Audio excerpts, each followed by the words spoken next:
Bitácora Malvinas, un programa con olor a tinta, tinta de Malvinas, con recuerdos de mar, océano Atlántico, bien al sur, Malvinas, Malvinas del 82, pero aún antes, un cuaderno donde iremos escribiendo nuestra propia historia en torno a Malvinas, un homenaje a los que aún están ahí en el fondo de ese mar helado o en la colina de Darwin, esperando por nosotros, tan solo esperando.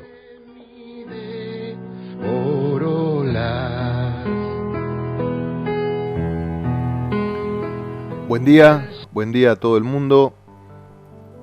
Programa 8 de Bitácora Malvinas. Y en este caso, bueno, seguimos como siempre diciendo, reafirmando nuestro homenaje a los caídos en la guerra y aún aquellos que fallecieron luego del conflicto armado de 1982, sobre todo en este año 2020, muchos compañeros que fallecieron debido a esta pandemia por COVID, ¿no? Increíble, realmente increíble, muchos veteranos de guerra fallecidos, no solamente por COVID, sino también por problemas cardíacos, temas que muchas veces tienen que ver con la edad, pero también muchos están relacionados con lo que se vivió allí en el 82. Tuvimos muy buenos comentarios, una repercusión muy positiva del programa 7. Creo que el tenor de la entrevista con el veterano de guerra Julio Aro, nominado al Premio Nobel de la Paz, justamente provocó esta cantidad de mensajes que llegaron ahí a mi celu, expresando un agradecimiento, incluso muchos comentarios de que fue una entrevista que por momentos provocó estremecimientos, digamos, ¿no? O sensibilización. Lo digo porque me sucedió exactamente lo mismo aquí en el estudio. Por momentos era como que se erizaban los vellos de los brazos, o esto es lo que se llama también la piel de gallina de algunas cuestiones que contó Julio, más allá de haber vivido muchas de esas situaciones.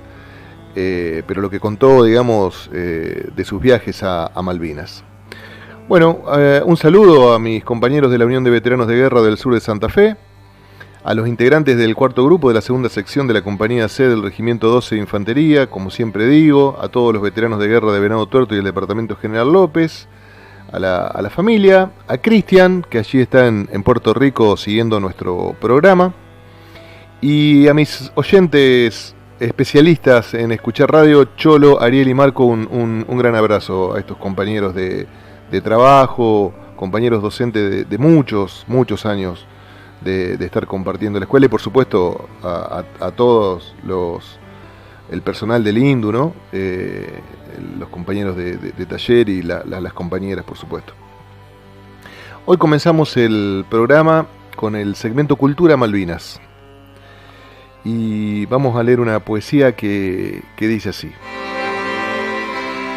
Cuando cayó la última lágrima y el silencio envolvió todo, porque ya no quedaban palabras, solo estaba el gris sobre las sábanas, y ese golpe repetido en mi cerebro, rítmicamente, una y otra vez, una y otra vez. Un sonido dividido en tres, polos opuestos. Allí estaba la vida, aquí ya no sé. Primero un ruido breve, seco. Luego el silbido cortando el aire, ajeno a la naturaleza. Y al final, la explosión. La mente lo aleja o lo trae cada noche y se mezcla con el silencio. Entonces surge la pregunta, implacable, oscura, profunda. ¿De qué lado del artillero estoy? Bien, esta poesía no es muy antigua, es más, creo que tiene meses. Y bueno, la escribí en una de estas noches de pandemia, se puede decir, ¿no? Así que bueno, es una poesía de mi autoría, espero que les haya gustado. Vamos también a hablar un poco de literatura y recomendar o aconsejar o compartir, más vale un libro. Un libro que se llama Malvinas, una guerra argentina y es de Federico Lorenz. Fue publicado en el año 2009 por la editorial Sudamericana. Y Federico Lorenz, a quien tengo el gusto de haber conocido en una charla, fue el anterior director del Museo Nacional de Malvinas, un historiador que ha escrito mucho sobre la guerra, que ha escrito mucho sobre Malvinas. Tiene otros libros que ya los iremos comentando, decimos sus nombres, digamos La guerra por Malvinas, Fantasmas de Malvinas, un libro de viajes, y Malvinas, una guerra argentina. Esta es una triada bibliográfica que resume sentidos, las incomodidades del historiador en el tratamiento académico de lo que fue la guerra o la historia o el contexto histórico donde se desarrolló y todo aquello que tiene que ver con generalmente los veteranos de guerra. He leído muchos artículos de Federico, hay uno especialmente que algún día lo vamos a comentar. Así que bueno, este libro es altamente recomendable. Malvinas, una guerra argentina, de Federico Lorenz. Cualquier libro de Federico, cualquiera de los tres, incluso otros que ha escrito Federico, son muy, muy interesantes para leer. Y en este se pregunta qué fue la guerra de Malvinas.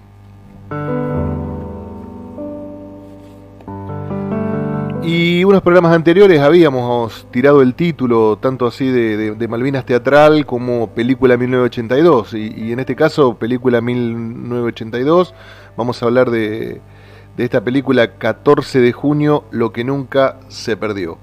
En realidad es un documental del año 2011 que tiene una duración de 1 hora 15 más o menos, la dirección de Daniel Circosta.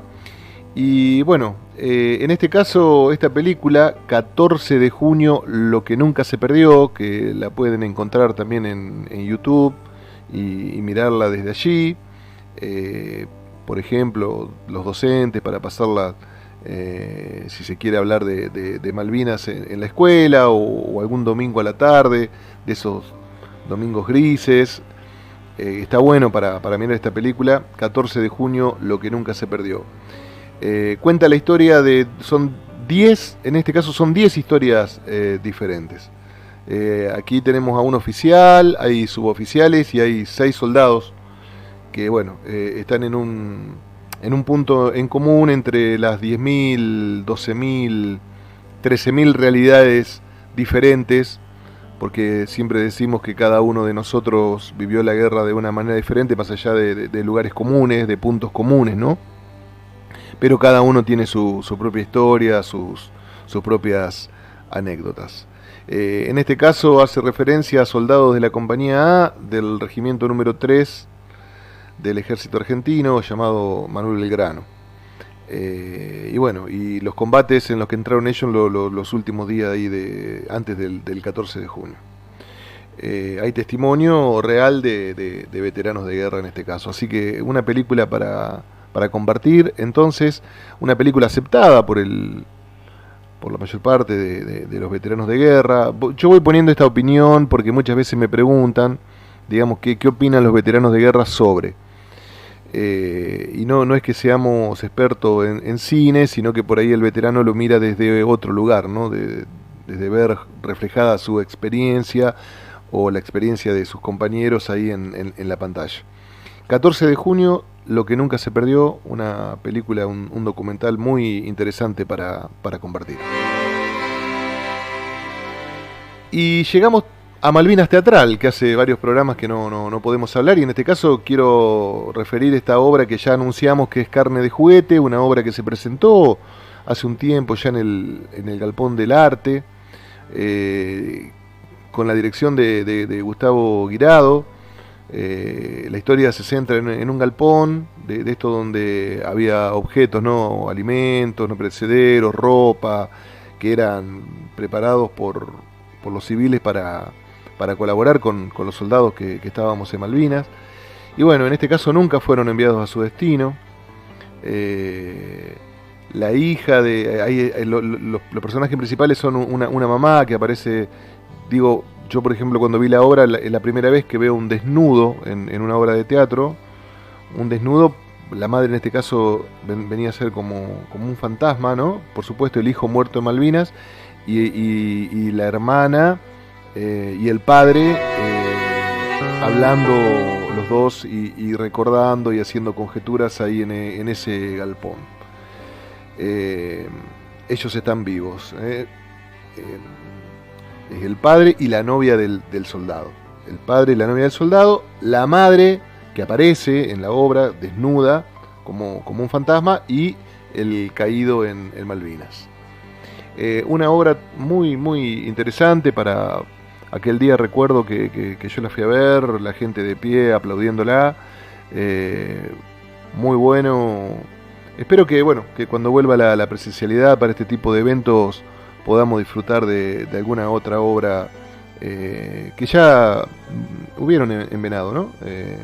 Como dije la otra vez cuando hablábamos de la obra de Néstor Zapata, Malvinas, canto al sentimiento de un pueblo, o algunas otras que ya vamos a ir develando, incluso una que tiene la actuación de nuestro querido amigo Ñoti Martínez.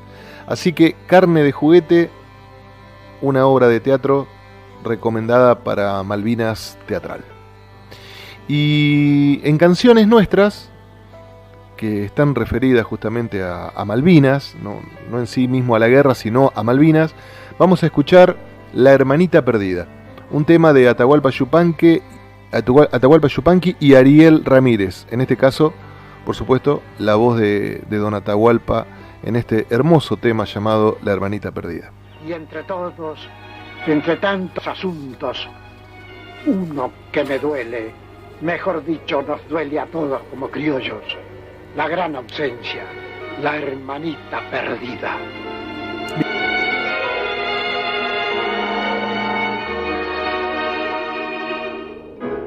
De la mañana a la noche, de la noche a la mañana, en grandes olas azules y encajes de espumas blancas, te va llegando el saludo permanente de la patria. Ay, hermanita perdida, hermanita, vuelve a casa. Amarillentos papeles te pintan con otra raya, pero son muchos millones que te llamamos hermana.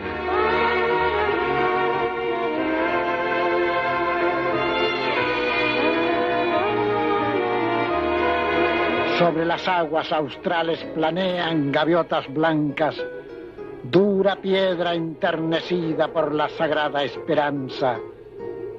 Ay, hermanita perdida, hermanita, vuelve a casa.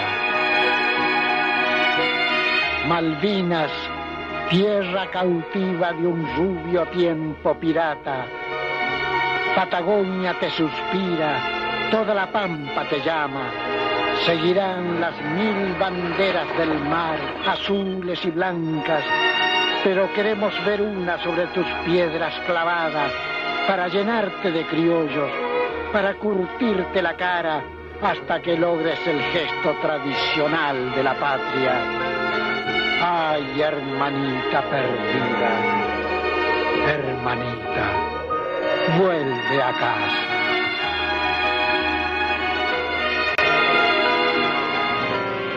Continuamos después de haber escuchado a la hermanita perdida en la voz de Atahualpa Yupanqui, con Malvinas en primera persona. Hoy tenemos un testimonio muy querido personalmente, porque él fue mi jefe directo. O sea, si bien entrevistamos a Leo Durán, que era el jefe de sección, y compartimos una parte de la batalla de Ganso Verde con Leo, más allá del hecho de haber estado en Malvinas, hay una vida o una acción, una actividad un poco más cercana con los jefes del grupo, porque el jefe del grupo convive directamente con los soldados, mientras que el jefe de sección tiene a su cargo varios grupos. Tuvimos esta hermosa charla con Leo en nuestro primer programa, con Leo Durán, el subteniente, y en este caso lo tenemos al veterano de guerra Antonio Chavarría. El cabo en aquel momento Antonio Chavarría, hoy oficial, suboficial mayor, bueno, ya retirado. Él vive en Las Lajas, Neuquén, desde allí nos estamos comunicando. Hola Antonio, ¿cómo te va? Hola Javier, ¿cómo te va?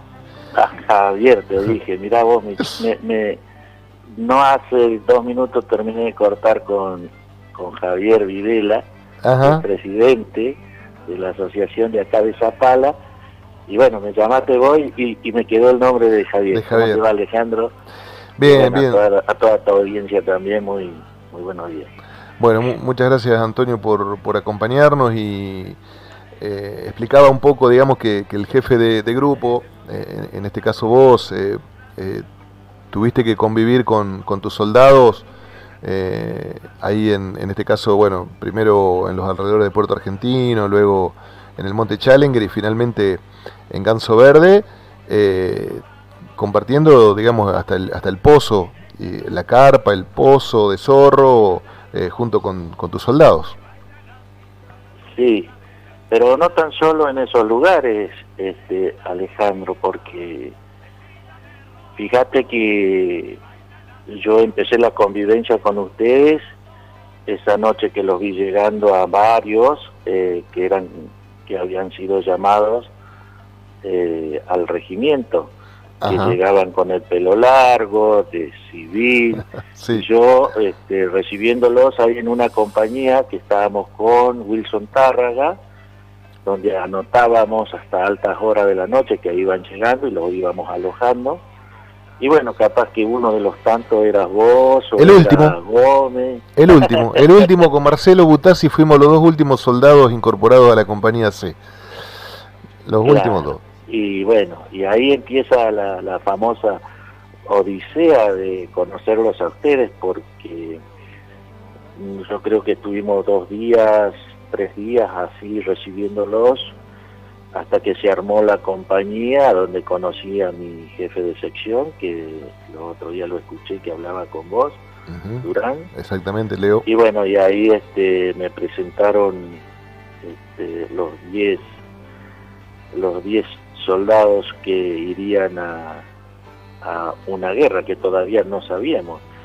Y lo más grave, la guerra más grande, era conocerlos y que ustedes me conozcan.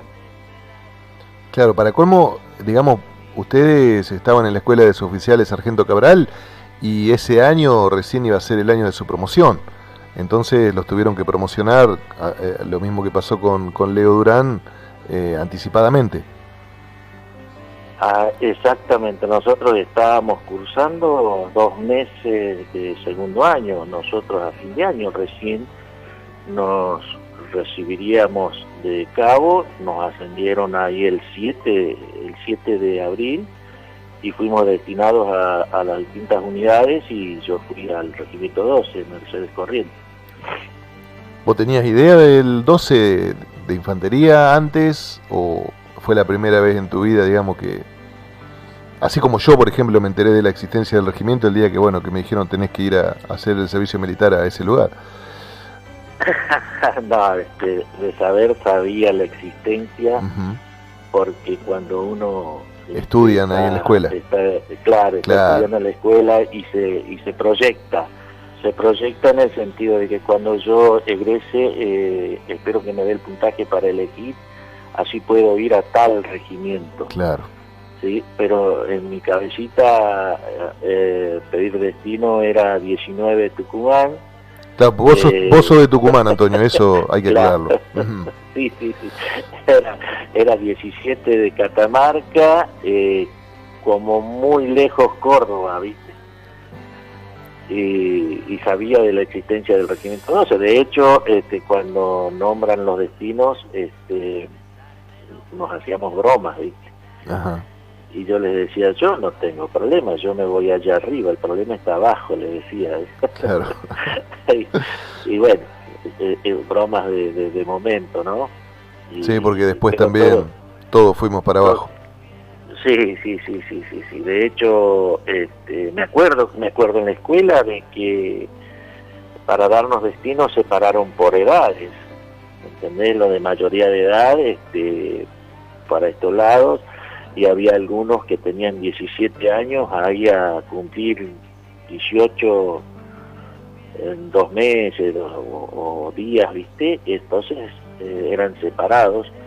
Y algo habían escuchado y algunos no se quedaron en la fila de los menores de edad y se cruzaron. Y hay muchos que fueron con 17 años a la guerra como jefe de grupo, cumplieron un año allá o después. Claro, cumplieron los 18 Malvinas. Algunos y otros después. Claro. ¿Y vos cuántos años tenías, Antonio? La misma edad que ustedes. Exactamente igual que nosotros. 20. Uh-huh. Bueno, algunos teníamos 19 y a cumplir 20 justamente ese año, ¿no? Claro. Y el que lo tenía con más edad era al finado Medina Braulio, que no sé cómo fue a parar, él se presentó voluntario. Exactamente. Teníamos a Medina que era voluntario. Él había estado por voluntad, no fue convocado, nada, y él se presentó, y así como se presentó, lo alistaron y apareció en el 4º grupo. Uh-huh. Contame el momento de llegar a Malvinas, ¿qué fue lo que vos sentiste, bueno, a nivel humano o como soldado del ejército argentino, ¿no? ¿Qué pasó por adentro tuyo, por tu piel? Bueno, vos te debes acordar de la película esta del increíble Hulk, uh-huh. El hombre verde. Uh-huh, sí. Viste que era una persona chiquitita, pero cuando se enfadaba se ponía... Sí, todo grande, verde. Bueno, de esa manera, de esa magnitud iba creciendo sin romper nada, por supuesto, porque no entendía nada. Era un cúmulo de preguntas en que me hacía diariamente, porque había que responder a 10 almas, a 10 mentes, a 10 personas que no los conocía, los tenía ahí, que por ahí me decían sí mi cabo, no mi cabo, no totalmente convencidos, porque entre reojo miraban y dicen, pero sí te tiene la misma edad que nosotros. Claro. Esas cosas. Aparte, me imagino que en la cabecita de ustedes era, no, pero si nosotros somos soldados viejos, este es un pendejo. Y luchar contra eso y buscar la forma de cómo, cuando llegara el momento de impartir, porque lo más difícil en esta carrera es impartir una orden, por más que uno la vea que es fácil, porque es fácil decir, vaya, haga tal cosa, y la otra persona tiene que cumplir, pero es difícil en esta situación de dar una orden. Si vos, a ver, ¿te acuerdas cuando nosotros estábamos todavía en Caleta Olivia, que nos llevaron a una estancia, que me impartieron la orden de hacer una patrulla? Claro, fue el primer grupo que estuvo, digamos, en acción del regimiento, ¿no? Claro, aunque ha pasado tantos años, y para mí fue difícil impartirle la orden al soldado Videla, que se ganara en la calle, en la ruta, y si escuchaba disparos, que vaya y avise al otro grupo que estaba formando parte del campamento. Sí. ¿Por qué? ¿Por qué se me hizo difícil? ¿Cómo hago para desprenderlo? ¿Qué va a pensar? Y un montón de cosas. Bueno, claro. Pero, viste, esas cosas, vos, después de lo que pasó después, eso no lo sabés porque te lo contamos, lo que ocurrió. Sí, lo que pude escuchar ahí en el medio de la oscuridad, en la noche, ahí sobre la costa de nuestro mar Atlántico, y el hecho de encontrarme solo y sentir que ustedes, bueno, cargaban, digamos, sobre el supuesto grupo que no sabía yo quiénes eran ni nada, pero escuché, bueno, el quitar los seguros de los fusiles y alto quien vive y este tipo de cosas. Claro. Vamos a resumir un poquito esa situación para que los oyentes puedan interpretar la conversación que estamos teniendo. Cuando nosotros salimos a patrullar, salimos con una misión y una situación. La misión era patrullar y la situación era de que supuestamente habían desembarcos anfibios en la costa. Claro. Y cuando divisamos luces a la orilla, nos acercamos y resulta que eran argentinos, que de ahí de Caleta Olivia, pescadores. Eran pescadores. Pescadores. Que Entonces, se llevaron un susto mayúsculo. Sí, pero vos sabés que ese susto nos favoreció a nosotros en la guerra. ¿En qué sentido, Antonio? Porque si vos te podés acordar, nosotros tomábamos mate en una pavita, Uh-huh. Que era la que esa, no sé qué se hizo después, pero era la que nos brindaba los mates de la mañana ahí en la posición, con la hierba con la misma hierba, pues la hacíamos secar. Yo no sé quién era, si Aguirre, vos, pero era uno de los dos que se las ingeniaban y siempre a la posición traían hierba para tomar mate. Bueno, esos muchachos, después que le tomamos los datos, todo eso, y después fuimos a verificar dónde estaban, uno tenía un almacén y me acuerdo que me dio, yo fui a comprar cigarrillo y me terminó regalando la pavita. Miraba la historia que tiene la pava, para el mate. Yo, bueno, me estoy tratando de hacer memoria, pero porque yo viste que publiqué hoy una info, un relato ahí en el grupo, justamente también hablando de ese mate. El día que llegamos a Malvinas, no, el día posterior de haber pernoctado ahí cerca del aeropuerto, y cuando fuimos trasladados al Monte Challenger, y ahí nosotros fuimos uno de los últimos, nos dejaron para lo último de todo, por lo tanto vimos cuando pasaban las cocinas, o sea que ese día no almorzamos, y me veo, o nos veo mejor dicho, al costado del camino, habiendo encendido un fueguito, y lo único que teníamos era mate, y recuerdo haber tomado porque tampoco teníamos yerba, solamente un mate de yerba, y tomamos como 3 pavas con ese mismo mate, ¿no? Sí. Como es, bueno, volvemos a Malvinas, ya estamos en Malvinas, justamente el derrotero fue de primero estar en Puerto Argentino ahí una noche y luego ir al Monte Challenger. Allí también tuvimos una misión, digamos, de guardia adelantada, ¿no? Avanzada de combate. Una guardia avanzada de combate. Teníamos que ir, fuimos con el que en su momento subteniente Álvarez Berro. Exacto. Entonces él se acerca y me dice: Chavo, prepara tu gente, y yo no entendía nada porque mi jefe era Durán o Frías. Sí. Cualquiera de ellos dos y cuando él no, yo quiero ir con vos, y ya Duazo me autorizó, así que vamos. Duazo, el teniente primero, jefe de la compañía. Exactamente. Entonces, él recibe una especie, bueno, ahora puedo decir tranquilamente porque en su momento no entendió nada, él recibe la pequeña orden de operación ahí, que yo la escucho atentamente, en la cual le guían cómo tenía que hacer para llegar al lugar, y bueno, llegamos al lugar y estaba un oficial y un sargento, el sargento López Mesa, sí, el que era jefe de los lanzacuetes. Entonces él me dice: vení, pibe, mira, acá tengo las posiciones, acá, tenés esto, la misión, y bueno, y ellos se fueron y quedamos yo y Álvarez Berro ahí parados como diciendo: ¿y qué hacemos ahora? Porque yo creo que entre el cabo y el subteniente no hacíamos ni uno,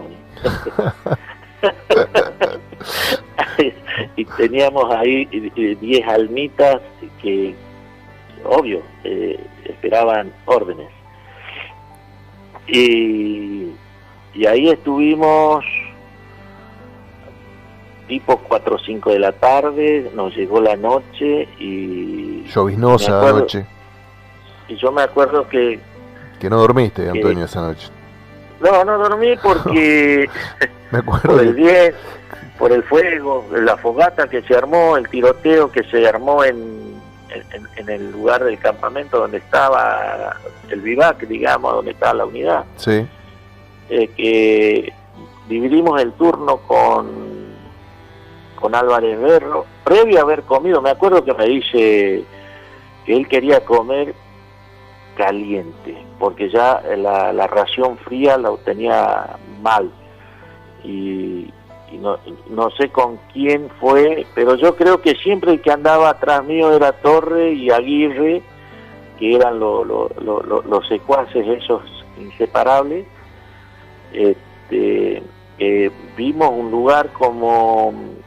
Entonces veía pasto, que sería el pastizal propio del terreno, piedras, y había un lugar como que hacía como una especie de pozo, que era una tierra quebrajeada, y me dice, me cago ahí, podemos hacer un pocito y hacemos el fuego. Y cortamos con el sable los palos que sostenían el alambrado. Hicimos el fuego, cubrimos todo alrededor con poncho y calentamos en el casco todas las raciones para que comamos todos en caliente, que algunos tenían lentejas, otros tenían guiso, pero hicimos una menjunje ahí en el casco y calentamos, comimos calentito, me acuerdo, en 2 turnos. No sé si vos te recordás eso. No, vos sabés que no me acuerdo. Y bueno, me dice Álvarez Berro, me dice, anda a dormir, yo me quedo en el primer turno. Entonces los 5 que estaban designados conmigo a permanecer de las 2 en adelante, nos fuimos a dormir, previo a haber tapado el pozo, el fuego, todo, haber echado agua, todo. Y eran 10 y media, 11 de la noche. Álvarez Berro un poco más no me saca de la carpa de los pies. Me desamarré, me acuerdo que tan rápido pasó la hora. No, mirá ese fuego. Quería saber quién era el que había encendido el fuego. Y no lo entendíamos nosotros tampoco. Apagamos de vuelta ese fuego. Pero resulta que ahí era donde el petróleo, la turba. La turba donde claro, iban los kelpers, sacaban los cubos esos de tierra que llevaban y amontonaban al fondo de su casa para hacerlo claro, una vez seco lo utilizan, es un combustible, exacto. Un combustible, claro, y con el viento que había se prendía y él decía, hasta la Argentina no van a ver qué se lleva, bueno. Nosotros que estábamos avanzados ahí del regimiento, el regimiento estaba, digamos, estábamos solos exacto. Ahí, era para avisar en caso de ver, porque teníamos el control hacia el mar. Uh-huh. Y la misión nuestra era dar temprana alarma. Y ¿cuánto habrá pasado de apagar el fuego? A la retaguardia nuestra hubo tiroteo, había bengalas, de todo, duró 30 segundos, 1 minuto, 2 minutos duró esa balacera y yo calculo que debe haber sido el 27, 28 de abril. De abril, viste, no entendíamos nada. El otro día cuando nos replegamos y era continuar la marcha porque íbamos caminando hacia Darwin, ahí nos enteramos de que hubo un alto quien vive, no respondieron y propia tropa, ahí se desató la balacera. Fue propia tropa nomás. Sí, fue propia tropa. Ahí, que le sucedió también a los ingleses esto, ¿no? Es solamente a nosotros. Olvídate, sí, a ellos también, es algo, no tan solo a nosotros. No, son después, patrullas que regresan por ahí y son confundidos como si fuera el enemigo y entonces se producen disparos. Exacto. Y bueno, y ahí después, no sé si al otro día o a los 2 días, porque nosotros llegamos El 30 de abril llegamos a la a la tardecita llegamos a Darwin, pero terminamos llegando en los Chinook, en los helicópteros que nos hacían vaivenes. Exacto. Y entonces llegamos ahí cerca y paramos cerca del aeródromo que estaba en Ganso Verde. Ahí estábamos en el... Y entonces contame cuál es, digamos, o un recuerdo tuyo o una foto, como yo le decía por ahí a Leo, del 1 de mayo, que este fue el primer ataque. Generalmente es muy recordado sobre Puerto Argentino porque hay imágenes, porque estaba Casanseu y los Vulcan tiraron sobre como es el aeropuerto, pero bueno, pero también hubo un ataque sobre Ganso Verde, sobre el aeródromo, sobre la base aérea militar Cóndor, con los Pucarás, y nosotros estábamos ahí. ¿Cuál fue para vos, cómo fue ese momento, digamos, que fue el primer momento donde, que podemos decir, comenzó la guerra para... Sí, ¿no? Mirá. ¿Cuál es la imagen que vos tenés? Se nos cortó la comunicación con Antonio, espero que, bueno, Javi ahí está tratando de retomarla para recordar aquel 1 de mayo. ¿Antonio? Sí, sí, acá estamos. Dale. Bueno, te recuerdo que ese 1 de mayo, yo a ver, Fría o el Leo, uno de los dos, me ordenó a que me quedara. Ah, vos te quedaste en las carpas. Que me quedara en las carpas con el personal que estaba enfermo. Sí, exactamente. Para llevarlo al puesto de socorro. Exacto. Y toda la compañía empezó a caminar hacia las alturas. Uh-huh. Yo los veía como mutantes que se iban con la manta, pues, de poncho plástico, la manta, sí. Los mutantes, le decía yo, y se iba, y quedaron las carpitas aisladas, ¿viste? Y ustedes deben haber emprendido la marcha tipo 3 de la mañana, más o menos. 3 y media. Sí, yo calculaba siempre 4 de la mañana, pero bueno, es lo mismo. 3, 4 de la mañana partimos.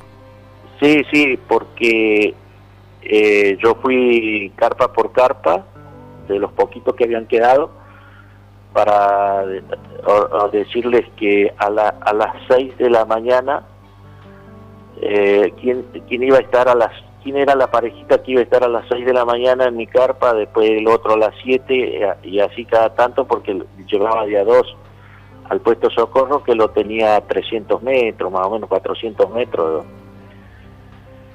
Y dejé a lo más grave para el último, que era tipo 8 menos cuarto, más o menos, que eran los que no podían prácticamente caminar. Que yo fui un ingenuo, porque fui al último, le digo al enfermero, que yo no sé si habrá sido cabo, sargento, coronel, no me acuerdo qué grado tenía, que le digo si había una posibilidad de acercarse a donde estaban los dos soldados para que un vehículo o con camilla, porque no podían caminar. Claro. Y me dice, no, con todos los que tengo no puedo, cabo, retírese, tráigalos como pueda. Y bueno, yo salí, fui, lo vi, bueno muchachos, apóyense, y ellos empezaron a caminar al lado mío, apoyados en mi hombro, y íbamos conversando, me acuerdo, y qué sé yo, 5 metros, 1 hora, no tanto, pero era hacer 2 o 3 pasos y pararse, ¿viste? Porque los tenían impresionantes los pies estos chicos.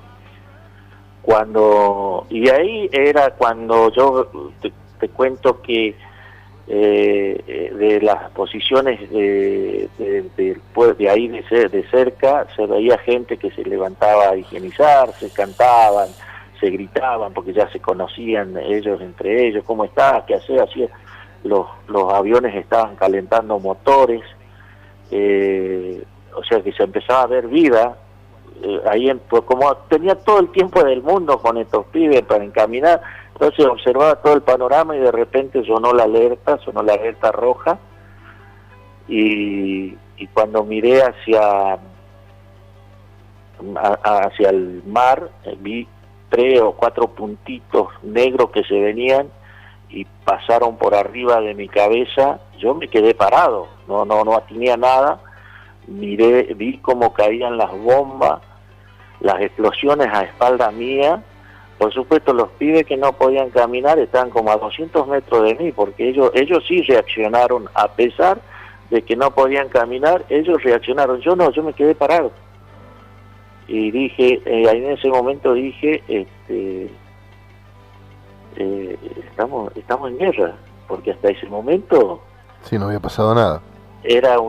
Para mí tenía la esperanza de que ya el Papa, que todo lo que se decía y todo lo que uno pensaba, ¿viste? De decir, bueno, y lo más gracioso que cuando 3, 4, 5 minutos voy a retomo de nuevo para llevarlos al puesto de socorro a estos chicos, que no recuerdo los nombres de ellos. Al frente mío un señor con un duvet, viste, flamante a la comparación de lo que ya teníamos nosotros. Los nuestros ya eran llenos de grasa, de olor a humo y todo. Y me dice, ¿qué hace? Y me mira la insignia y me dice, ¿qué hace, cabo? ¿De qué unidades? Del regimiento 12. Y yo titubeaba, no sabía quién era, nada, pero... Y usted no me conoce a mí. Yo, ¿de qué secciones? Y le digo, segunda sección de la compañía C. ¿Y por qué? ¿Qué hace acá usted?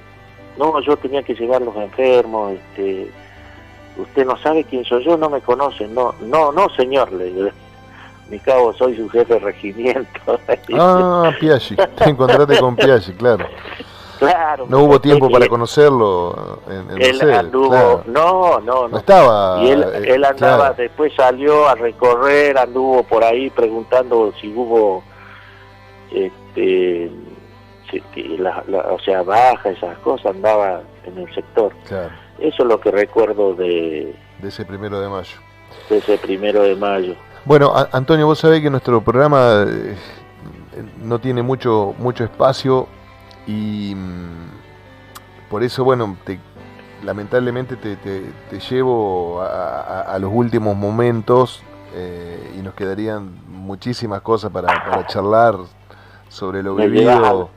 Me llevas al 27 y 28 y 29 de mayo. Sí, y aún después más, digamos, al tiempo de ser prisioneros de guerra, pero especialmente, digo, charlemos o contame cómo viviste vos el combate de Ganso Verde y Darwin, tanto como ser humano y también como un suboficial del ejército argentino.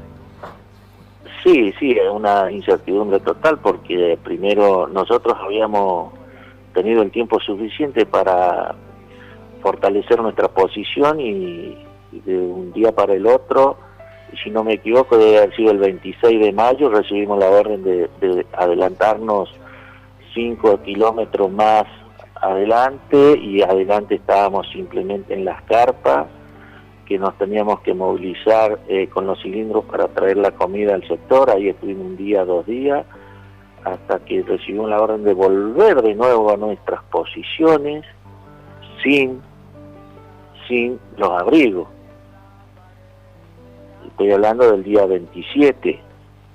Uh-huh. Cuando estábamos en las posiciones nos ordenaron replegarnos. No te olvides que nosotros éramos de una compañía, de la compañía C, de la reserva. Sí.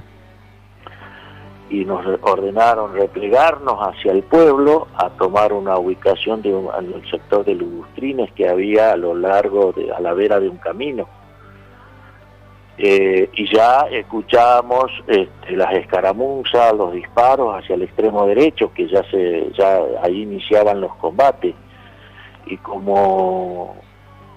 pero antes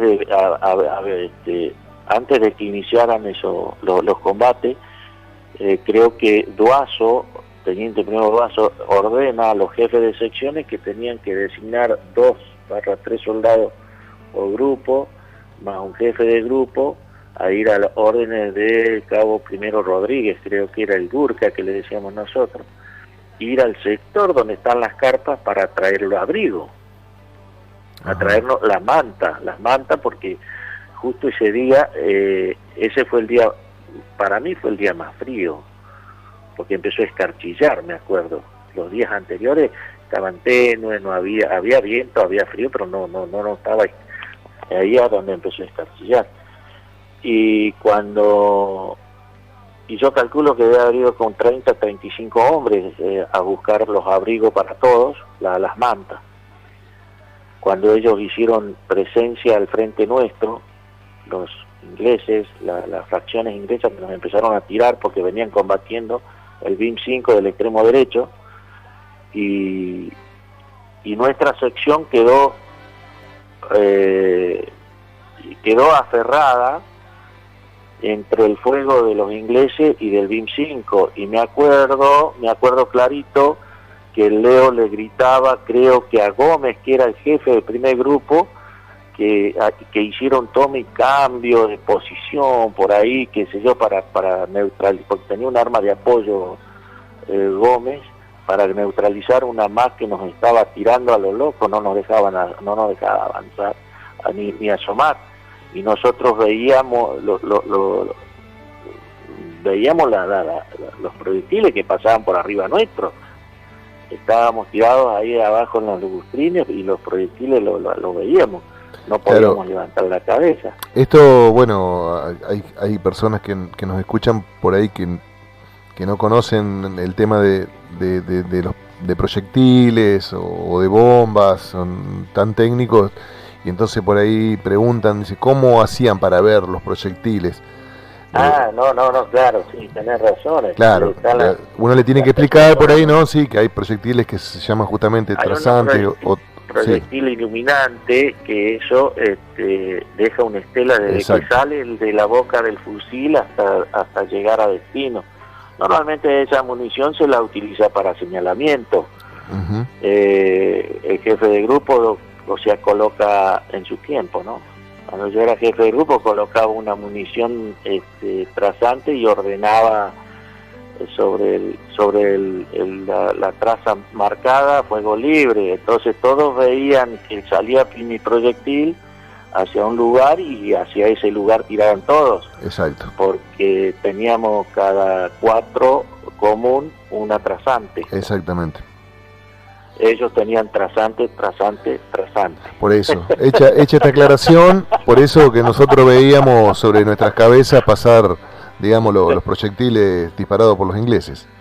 Sí, después nos llegó la noche y incertidumbre total, y llegó al otro día y seguíamos, y hasta que nos ordenaron replegarnos a los galpones, y bueno, y ahí que ya se había hecho la rendición y comenzó la odisea de hacer la formación, entregar el armamento, y bueno, después nos empezaron a trasladar al campo de prisioneros, donde perdí contacto con ustedes. Uh-huh. Por completo. Sí. Y cuando empezamos a salir del galpón, no sé si era de la primera o segunda tanda que salía para ser llevado, yo fui el último hombre que sería el primero en la fila con ustedes. No sé si me explico. Y ahí es donde yo quedo aislado, porque a mí me llevan, y quedo solo, sin grupo. Yo le quería explicar al inglés, casi me pegan con la culata del fusil. Claro. Porque no le podía hacer entender de que yo no me podía ir, y mi gente quedaba.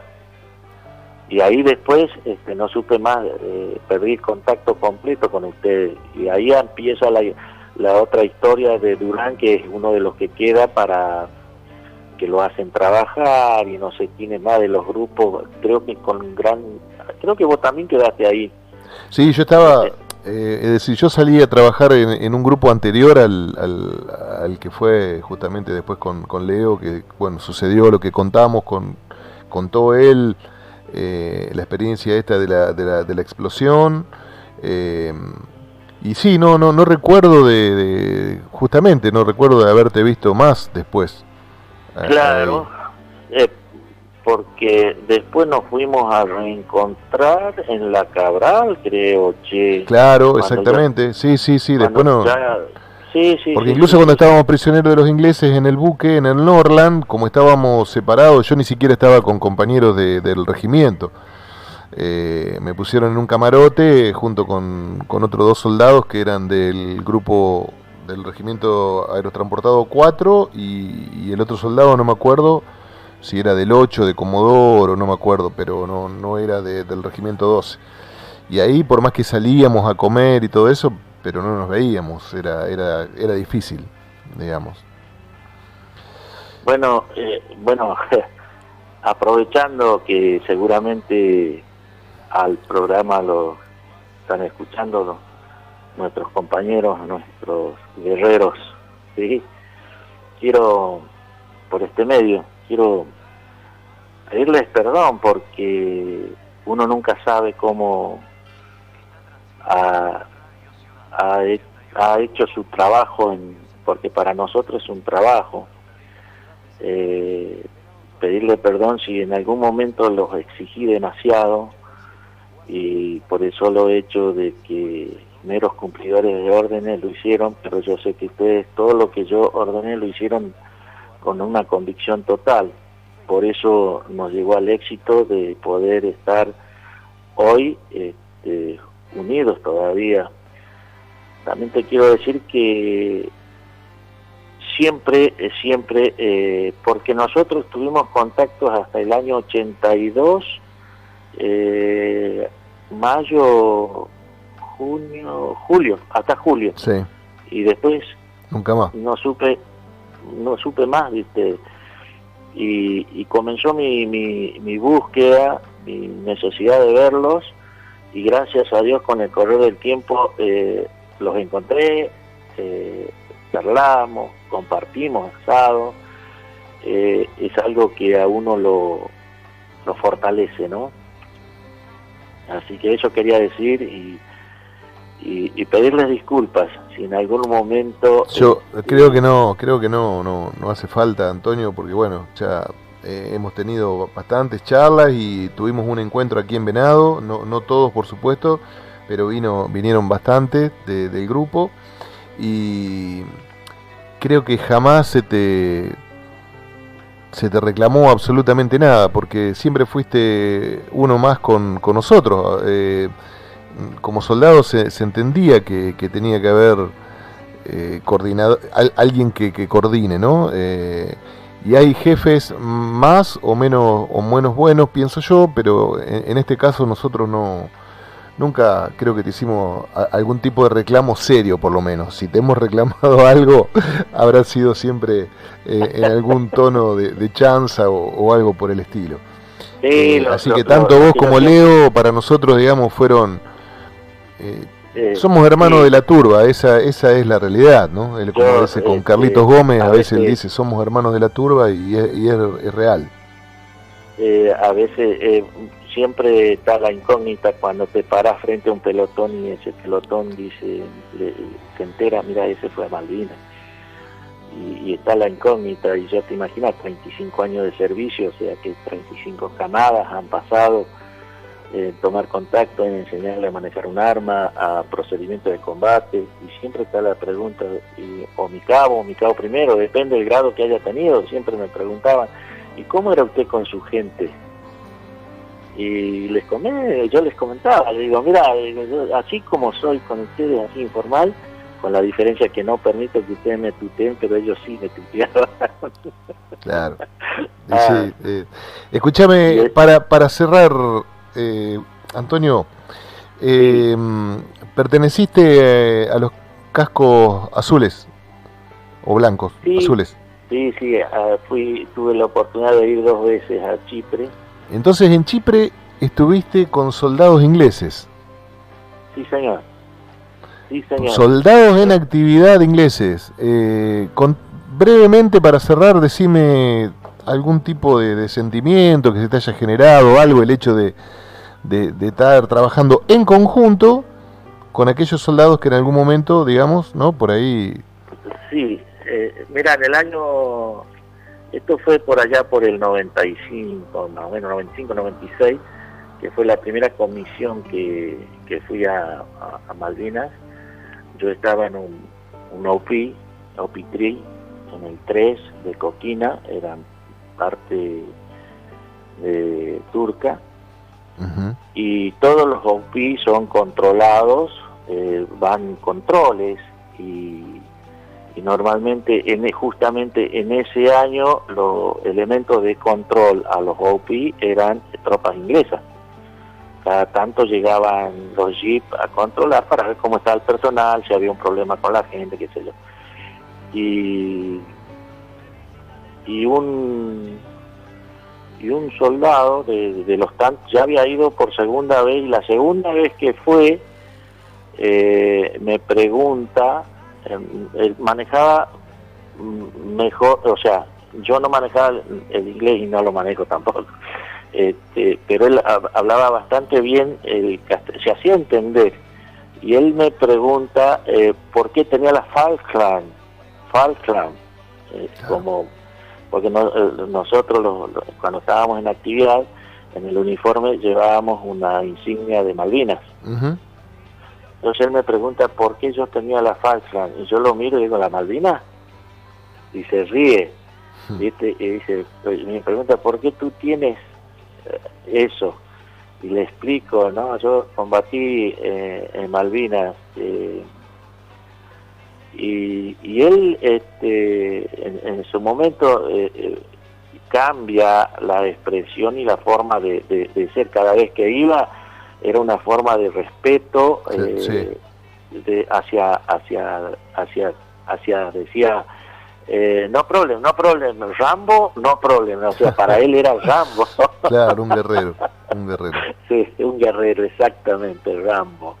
Bueno, he compartido con gente, él no estuvo en el frente, pero sí le llamaba la atención cuando yo le conté de que había ido con el grado de cabo. Claro. Me dice, oh, crazy, claro. tú crazy. Él me contaba que ya había estado en 2 guerras y posiblemente ahora lo ascendían a cabo. Bueno, Antonio, se nos fue el tiempo y el año que viene podemos seguir charlando. Por supuesto, Bitácora Malvinas piensa continuar, y bueno, podemos volver a encontrarnos, charlar, y todo lo que quedó en el tintero, por supuesto, de esta entrevista corta. Para algunos oyentes por ahí me dicen, che, Ale, 40, 45 minutos, un relato, pero realmente la gente que nos escucha, yo le digo, esto es como ancestral, digamos, no falta poner el fueguito y alrededor nosotros escuchando estos relatos. Así que te agradezco profundamente, Antonio, que nos hayas regalado estos minutos y nos hayas contado, digamos, un poco tu historia en Malvinas. Muchas gracias. Bueno, de nada, Ale, y felicitaciones por el programa que es escuchado por todos lados, te digo. Acá en Las Lajas ya lo están escuchando también. Bueno, por lo menos en Puerto Rico sé que Cristian lo está escuchando. Un abrazo muy grande, un abrazo malvinero bien grande. Otro para vos. Chao, Antonio, chao, muchas gracias.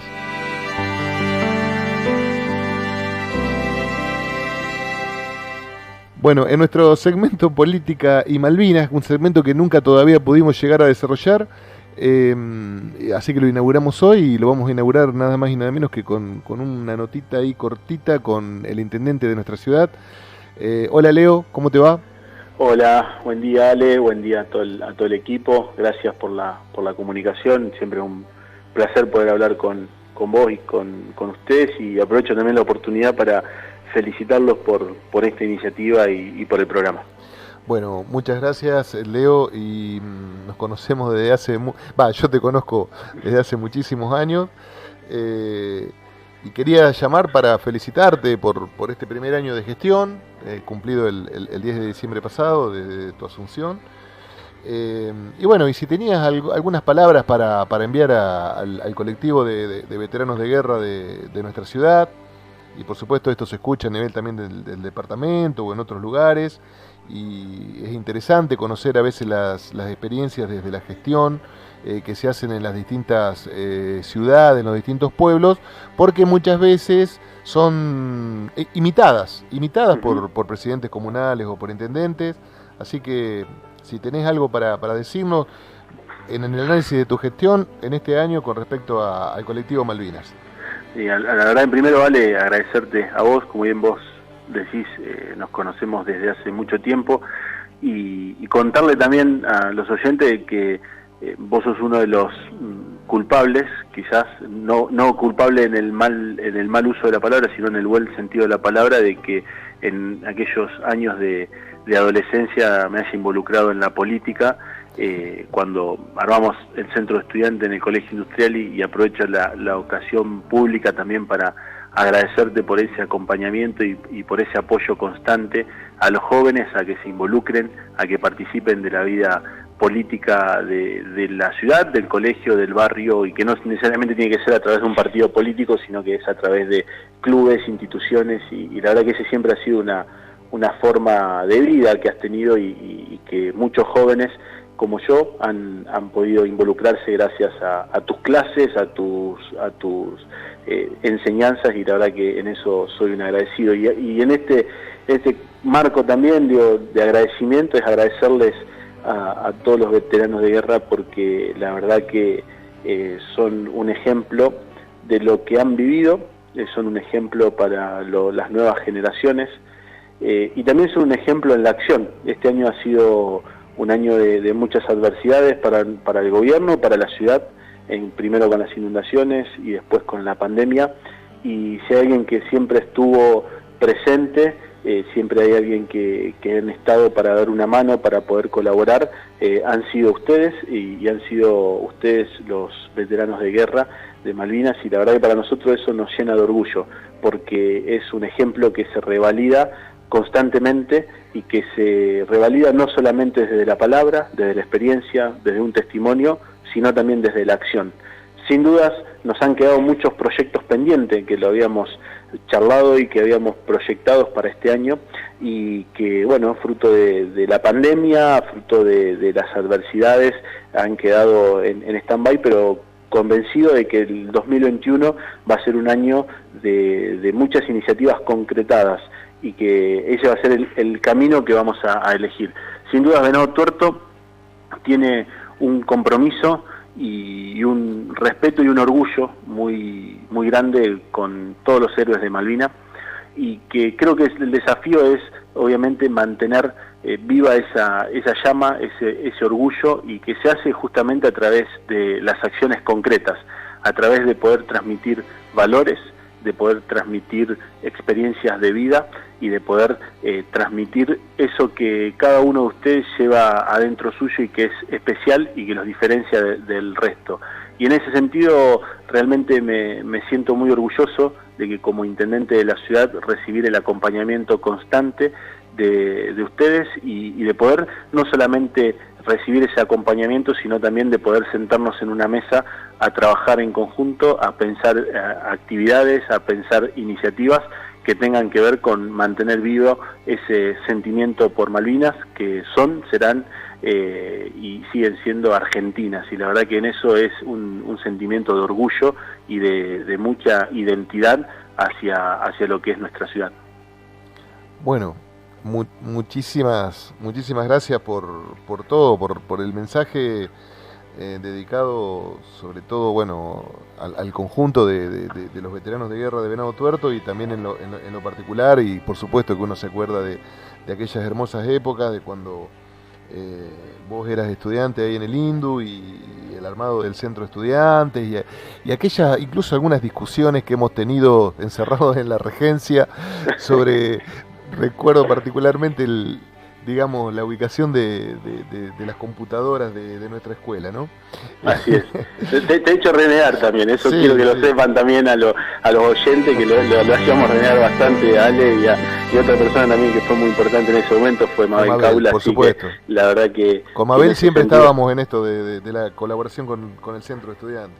Así que sí, en ese sentido, pero bueno, también en eso tiene que ver justamente con una enseñanza que ustedes nos han dejado, y yo no me canso de transmitirla en cada uno de los lugares, no solamente con docentes, con directivos, sino principalmente con los estudiantes, que es que uno en el paso por la secundaria, por la universidad o por los ámbitos educativos por lo cual tenga la posibilidad de acceder, uno aprende más de lo que es afuera del aula que lo que aprende adentro del aula, y las grandes experiencias de esos momentos tienen que ver justamente con ese tipo de acciones que se dan fuera del aula, y creo que en eso se traspasa a todos los ámbitos de la vida. Uno aprende más con las acciones concretas en la calle, en el vínculo con el otro, en el vínculo con la comunidad, y no encerrado entre cuatro paredes, como puede pasar con ustedes como veteranos que solamente podrían elegir ser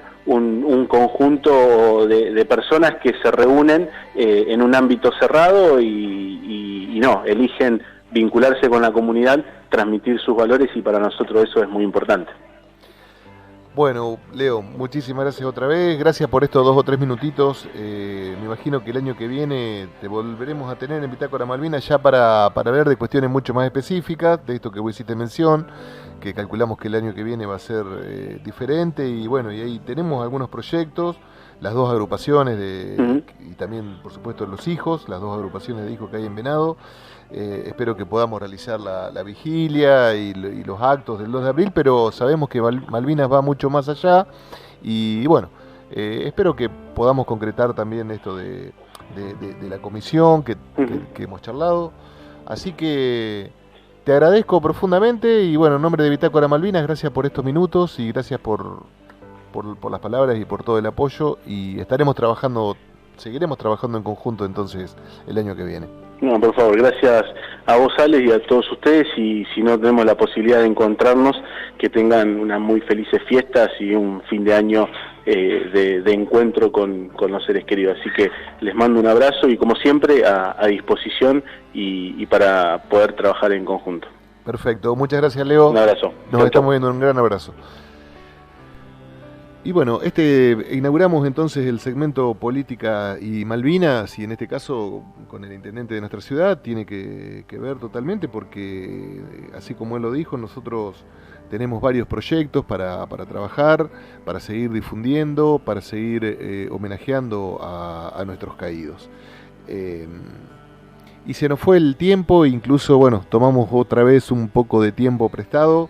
Les agradezco, Javi, muchas gracias por estar ahí en el control técnico, gracias por los mates, y nos estaremos viendo el próximo domingo en Bitácora Malvinas.